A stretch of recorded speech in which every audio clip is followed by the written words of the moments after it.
खतरा आपके घर के भीतर है। आपकी बेटी। पता है हमको। Thank you. आपको तो पहले भी पता था, लेकिन इस बात पर ध्यान देने की जरूरत है कि उसे हर बार कोई रजनीश पाठक लेके नहीं आएगा। चुभने वाली बात है, और सच की कड़वाहट से भागो मत। अबे दम है बे इसमें। एक बात कहूं रजन साहब, लंका को तबाह करने में राम से ज्यादा विभीषण का हाथ था।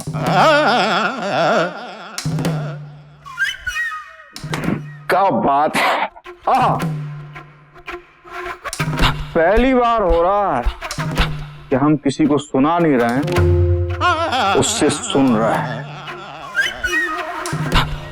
तुम्हारी तारीफ है। बात कम करते हो पर सीधा बोलते हो, बिल्कुल तीर की तरह,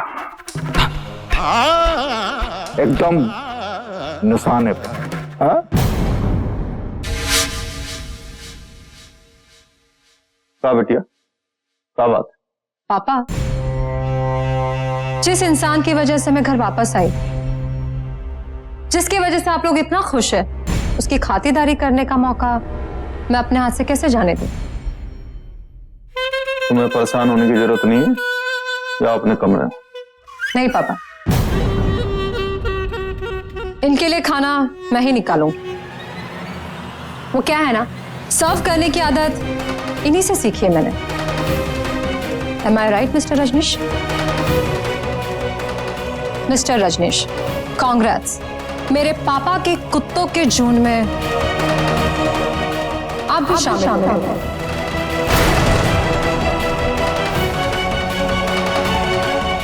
इसीलिए शुरुआत इस हड्डी के टुकड़े से कीजिए, खास आप ही के लिए। लीजिए।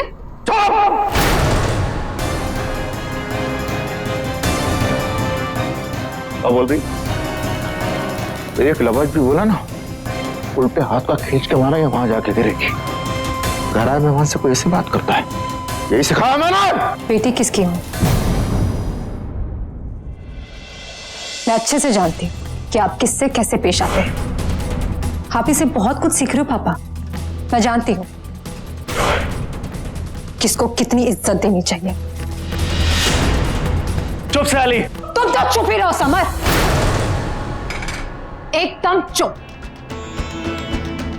तुम क्यों डराओगे मुझे, बताओ?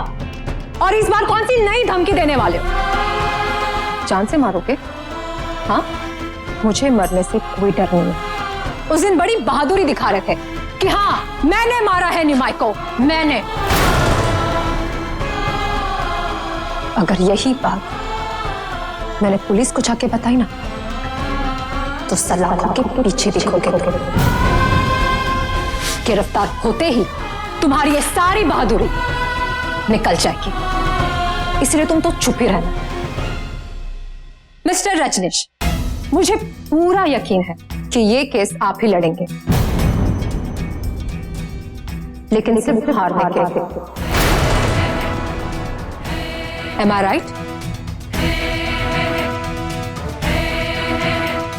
चलिए चलिए, शुरू कीजिए अपनी सलाह मशवरा एकांत में। डोंट वरी, मैं जा रही हूं।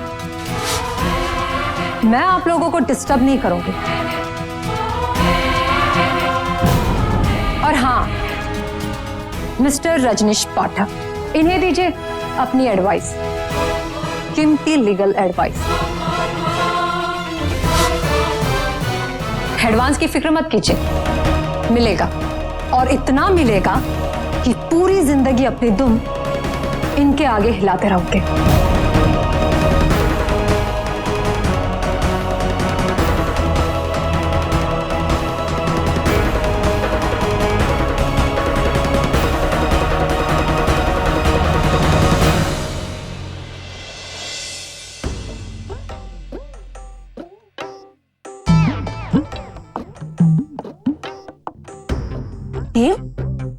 ये बायोडेटा किसका है? वो लड़की, उस पे नाम लिखा है ना, पढ़ना नहीं आता क्या? तो तुम्हें 5 लैंग्वेजेस आती है? क्या बात है, और तमिल भी? हाँ हाँ बिल्कुल आती है। बोल के दिखाओ ना। अब ऐसे थोड़ी ना बोल के दिखा सकता हूँ, हर चीज का एक माहौल होता है। अब कभी भी कुछ भी थोड़ी ना होता है।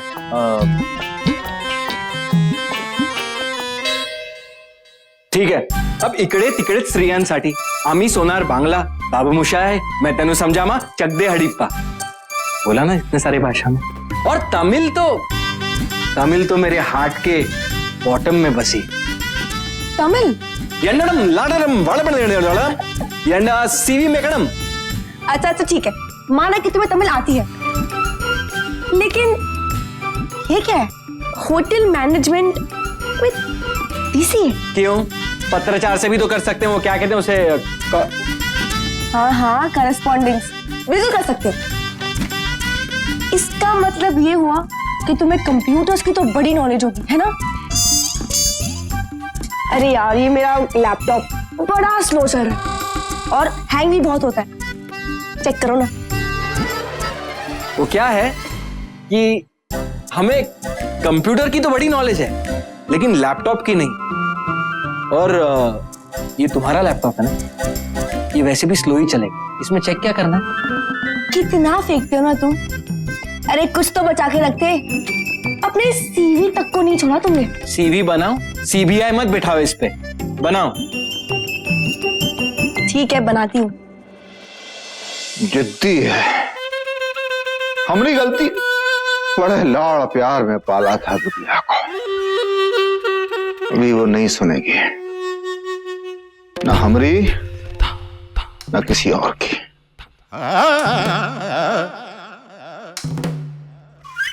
हम उसकी तरफ से तुमसे माफी चाहते हैं। समझ नहीं आता कि क्या करें इस लड़की का, क्या करें इस लड़की का। आपकी बेटी बहुत इमोशनल है, ध्यान रखना जरूरी है। यही है वो विजन जो आपके घर का बेदी है। जो कोर्ट या पुलिस तक पहुंच गई तो मामला गया आपके हाथ से। इसकी गवाही पर लटक सकते हैं आप लोग। इतना आसान नहीं है। चुप कर गौरव, चुप। अब सत्यानाश करके बड़बड़ाएगा। देखा बेटा, देखा, तुम्हारे लिए तो एक चींटी को भी मारना शेर को मारने जैसा मुश्किल है। अब सयाली को यहां नहीं रखेंगे, इसे बाहर भेज रहे हैं, देश से बाहर। सयाली वापस आ सकती है, आपको खतरा फिर भी रहेगा। वो वहां से भी लड़ सकती है। ये वो नहीं कर पाएगी, क्योंकि उसकी मेडिकल रिपोर्ट हमारे पास है, जिसमें साफ साफ लिखा है सयाली दिमागी तौर पर स्वस्थ नहीं है। गुड, ये कोर्ट में काम आएगा, लेकिन एफआईआर के आधार पर समर त्यागी का अरेस्ट नहीं रोका जा सकता।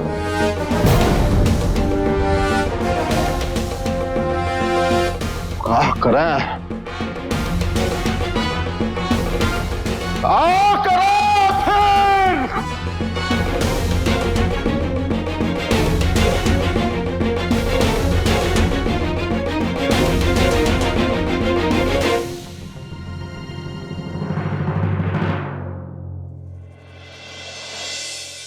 एक आइडिया है, शायद उससे हमारा काम हो जाए। शादी कर दीजिए, उसके बाद आपकी बेटी के सारे टेंट्रम बंद। प्रॉब्लम बस ये है कि किसी को इतना चाहने के बाद वो शादी के लिए तैयार होगी या नहीं, इसका पता नहीं। बट आई एम श्योर आप कोई ना कोई रास्ता जरूर निकालेंगे।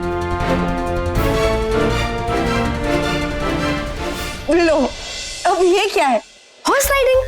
हे भगवान, एक सिंपल से होटल के जॉब के लिए तुम्हें इतना सारा फेंकने की कोई जरूरत नहीं है, ये तो तुम्हें यूं ही मिल जाएगी। वो डेढ़ पसली, मुझे हॉर्स राइडिंग आती है, और अगर होटल में शादी हुई तो घोड़ा कौन लेकर आएगा? तुम इंक्वायरी मत करो, चुपचाप मेरा सीवी बनाओ। सीवी बनाओ।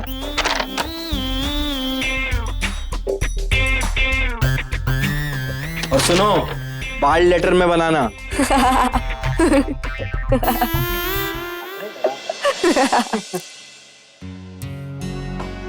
देव भी ना खूब मजाक करता है, जब देखो तब सबको हंसाता ही रहता है ना दीदी? हाँ, ये सब देख के ना निमाई की याद आती है। बाकी इतनी शरारत करती थी, निमाई की सारी चीजें लेके भाग जाती थी। पूरे घर पे धमा चौकड़ी, लड़ते लड़ते इसी तरह उनकी हंसी पूरे घर में गूंजती थी। पता नहीं वो हंसी कहाँ चली गई। हाँ दीदी, याद है हमें। देव को देखते ही निमय की यादें ताजा हो जाती हैं। मेरी निमय को मुझसे छीन लिया। मन में आग धधकती रहती है शीतल, लेकिन मैं चुप नहीं रहूंगी। उन त्यागियों को औकात में लाने और सजा दिलाने में, चाहे मुझे 1 साल लगे या पूरी जिंदगी, मैं उन्हें नहीं छोड़ूंगी। शादी आदि की का बात है, वो सब अपनी जगह।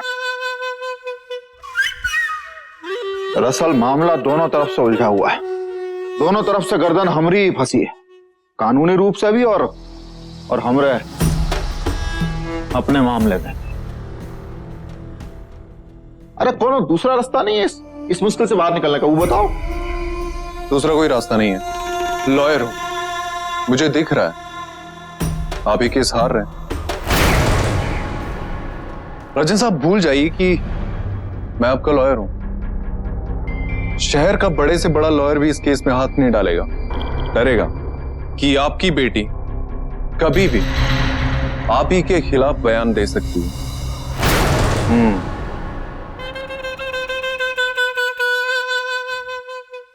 का मतलब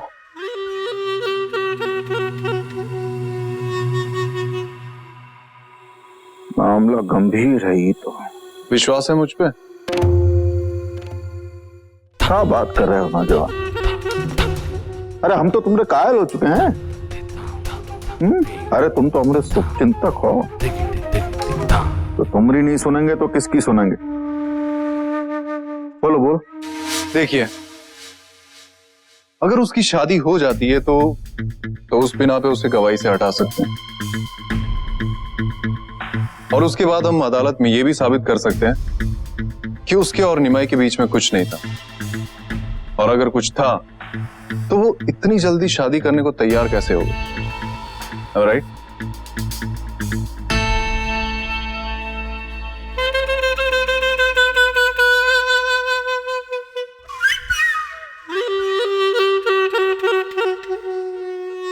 क्या बात है, मान गए नौजवान। तुम भी सही और तुम्हारी बात भी सही, 100%।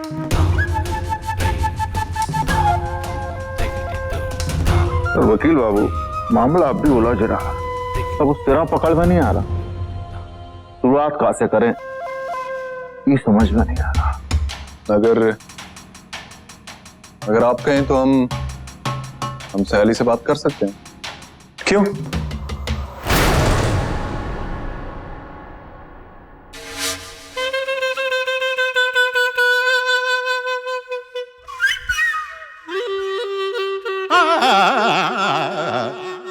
तुम बात करो।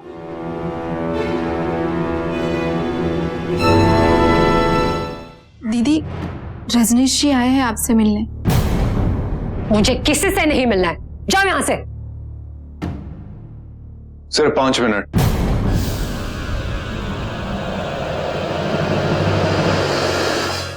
तो मिस्टर ग्रेट लॉयर, क्या समझा सिखाकर भेजा है मेरे बाप ने तुम्हें?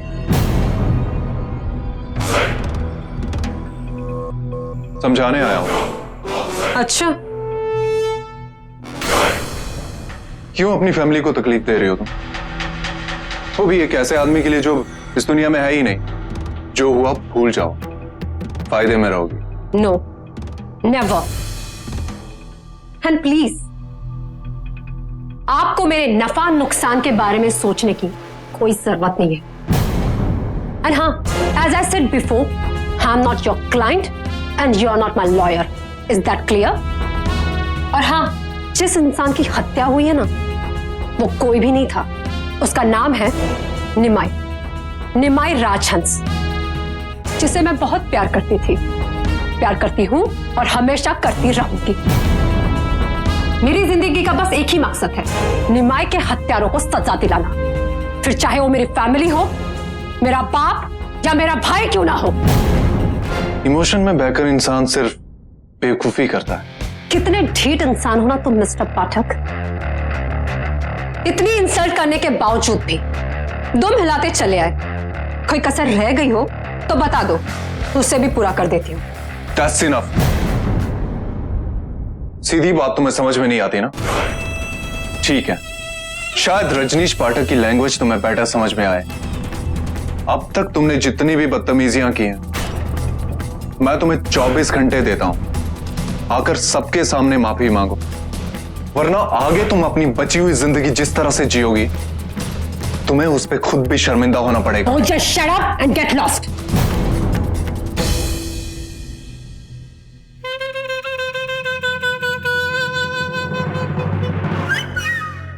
फिर मत कहना मैंने मौका नहीं दिया था।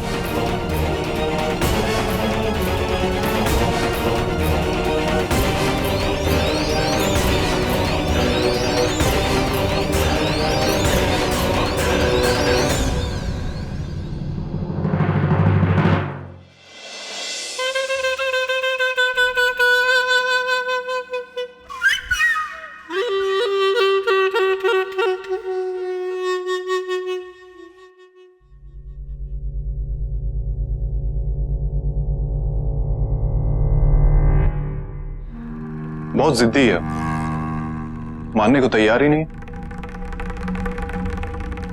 अमरी बिटिया, खून का असर तो होगा ही वकील बाबू। उसकी शादी किसी ऐसे इंसान से कीजिए जो उसकी जबान और लगाम दोनों खींच के रखे। और जैसा कि मैंने आपको बताया, एक बार सयाली की शादी हो गई, फिर कोर्ट में उसका फायदा कैसे उठाना है ये हम सब जानते हैं। सबको पता है ये केस आपकी झोली में होगा त्यागी साहब। इतना सब कुछ हो चुका है और सियाली की बदतमीजियां, आप लोगों को क्या लगता है वो इतनी आराम से मान जाएगी? तमाशा बना देगी हम सब लोगों का। और अगर डरा धमका के उसे मना भी लिया तो कौन सा अच्छा लड़का कर लेगा उससे शादी?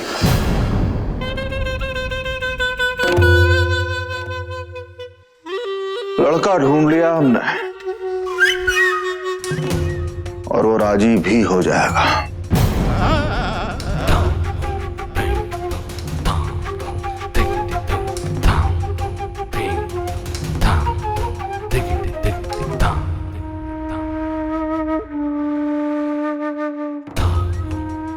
नौजवान प्रपोजल, एक बेहतरीन प्रस्ताव है हमारे पास तुम्हारे लिए,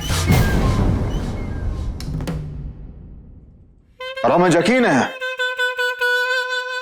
कि अपनी पूरी जिंदगी में तुम्हें इससे अच्छा प्रस्ताव नहीं मिला होगा। जितनी प्रसिद्धि तुम्हें हमरा वकील बन के नहीं मिली ना, उससे कहीं ज्यादा प्रसिद्धि तुम्हें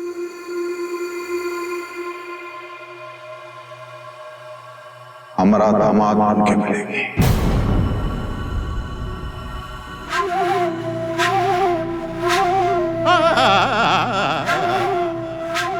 पापा आप ये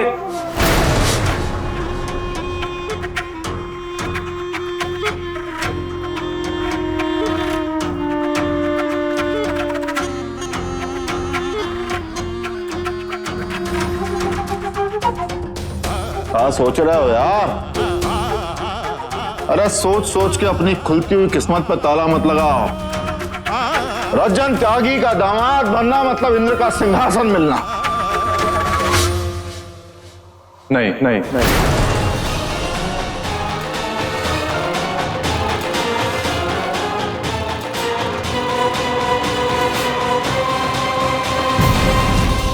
साहस से बड़ा कोई ना किया प्लस के ऐसे ही और बेहतरीन लम्हे देखने के लिए सब्सक्राइब करें हमारे YouTube चैनल को।